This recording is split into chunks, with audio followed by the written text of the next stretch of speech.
The following opinions are solely those of BoatTEST.com and its test captain. Hi, Captain Steve for BoatTEST.com, and today I am on board Riviera's Belize 54 Daybridge. I'm going to put it through a full test and features inspection. We'll start by taking a look at some of the entertainment capabilities. We board the 54 Belize from the swim platform that comes out 3 feet 6 inches from the transom. At the transom we have the first of our entertainment venues. Underneath the hatch, an electric grill, sink with hot and cold running water, all standard. Now here's something we don't typically see in a boat in this size range, a tender garage. To launch, you simply put stainless steel rails onto the split platform and then lower the center section. Next, we have another entertainment venue up in the flying bridge. L-shaped seating wraps around a pedestal table that, yes, is expandable. Over to the starboard side, an entertainment center. At the top, there's a chill box forward, wood cutting surface, sink with hot and cold running water, a clever trash receptacle, 2 drink holders, stainless steel rail going around, storage underneath, and a refrigerated drawer. Over at the helm, we have the digital throttle controls mounted at an angle with the Volvo-pended joystick right beside, which, when we're in the standing position, will give us a clear sight line right down through the companionway to the swim platform. The cockpit is boarded from either the left or right-hand side from the swim platform. Now to the back, we've got bench seating, 3 across, a high-low pedestal table. Over to the starboard side, we have stairs leading up to the flybridge, and underneath, refrigeration. To the port-hand side, to a little serving area, and on this side, ice maker. The main battery switches are in a panel to the port side of the cockpit. But of course, the switching for all the individual components is done by the C-Zone touchpad. This allows one touch for powering up the boat and turning on all the lights, and one touch for shutting it down at the end of the day, making for a very simplistic operation indeed. As we move to the interior, we've got a galley opposite an L-shaped settee that wraps around a table that really constitutes an island. The galley is nicely equipped with a double basin stainless steel sink, 3-burner cooktop, 3 refrigerated drawers, and a dishwasher drawer. The boat comes completely ready to go, and here it includes all of the tableware with convenient storage and dedicated spots. And of course, we can easily combine the interior and exterior by opening up this glass partition, and now we have a seamless transition between the galley and the cockpit entertainment venues. Taking a look at the helm, we've got soft tones, which seems to be a theme with Riviera. We have no reflection into the glass. Ultra leather, and then a faux carbon fiber. We've got 2 19-inch Garmin displays, all touchscreen. To the right-hand side, the digital throttle and shift. Now, the joystick for the IPS is located on the helm seat.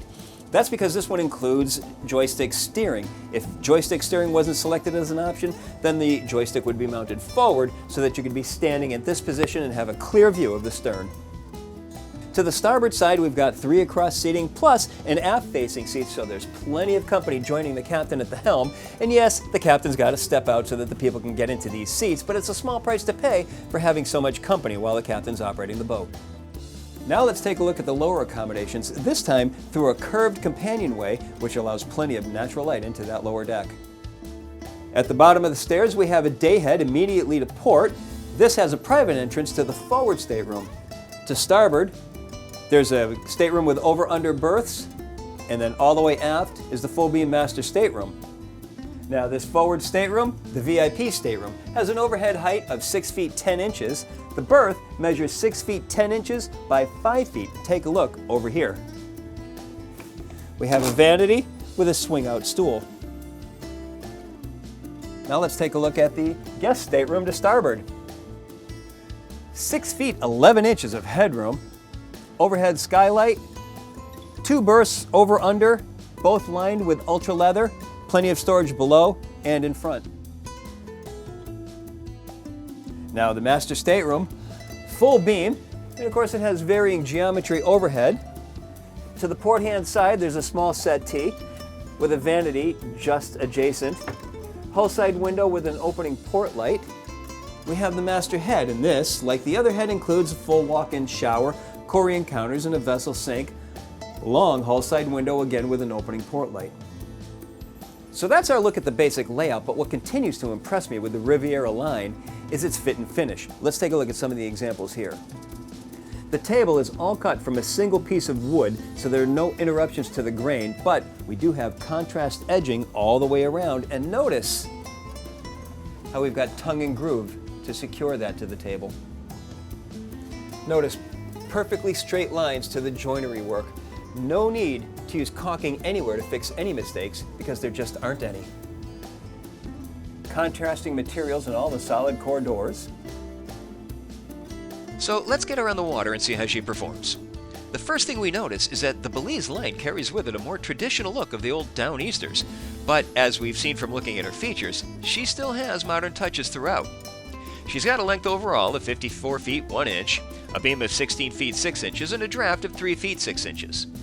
With an empty weight of 51,257 pounds, 40% fuel, and 2 people on board, we estimated our test weight at 54,523 pounds.